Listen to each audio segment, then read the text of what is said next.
কোচবিহার জেলার মাথাভাঙ্গা বিধানসভা কেন্দ্রে নির্বাচনী উত্তাপ ক্রমশ বাড়ছে। আর সেই আবহে জোর কদমে প্রচারে নেমে পড়েছে তৃণমূল কংগ্রেস। আজ তৃণমূল কংগ্রেস প্রার্থী সাবুল বর্মন তার নির্বাচনী প্রচার শুরু করলেন এক ভিন্ন আঙ্গিকে। রাজনৈতিক ময়দানে নামার আগে তিনি বেছে নিলেন আধ্যাত্মিক পথ। সকালের শুরুতেই মাথাভাঙ্গার ঐতিহ্যবাহী মদনমোহন বাড়িতে উপস্থিত হন তিনি। সেখানে শাস্ত্র মেনে পূজা অর্চনা করেন এবং আয়োজন করা হয় ব্রাহ্মণ ভোজনের। পূজা শেষে আশীর্বাদ গ্রহণ করে আনুষ্ঠানিকভাবে শুরু করেন তার দিনের প্রচার কর্মসূচি।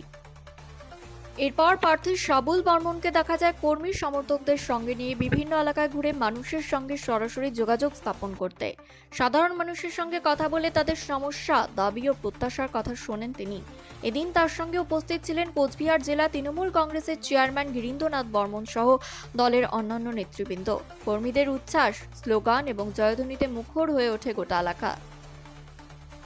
মাথাভাঙ্গা কেন্দ্র জুড়ে এখন নির্বাচনী হাওয়া ক্রমশ জোরালো হচ্ছে। বিভিন্ন রাজনৈতিক দলের মধ্যে চলছে টক্কর। তার মধ্যেই ধর্মীয় আচার মেনে প্রচার শুরু করার এই উদ্যোগকে ঘিরে রাজনৈতিক মহলে শুরু হয়েছে নতুন করে আলোচনা। তবে এই পদক্ষেপ কতটা প্রভাব ফেলবে ভোটারদের মনে, সেটাই এখন দেখার।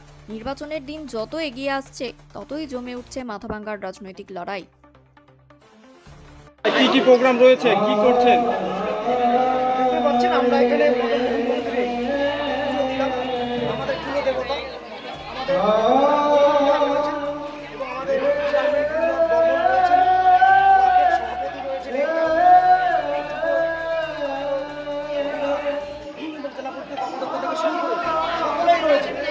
আমরা সবাই মিলে ঠাকুরের কাছে প্রার্থনা করলাম যাতে আমরা এখানে জয়লাভ করে মাননীয় মুখ্যমন্ত্রী মমতা বন্দ্যোপাধ্যায় সরকার গড়বার ক্ষেত্রে একটা অন্যতম একটা স্থান আমরা করে নিতে পারি এবং আমরা মাননীয় মুখ্যমন্ত্রীকে আমাদের বিধানসভা উপহার দিতে পারি।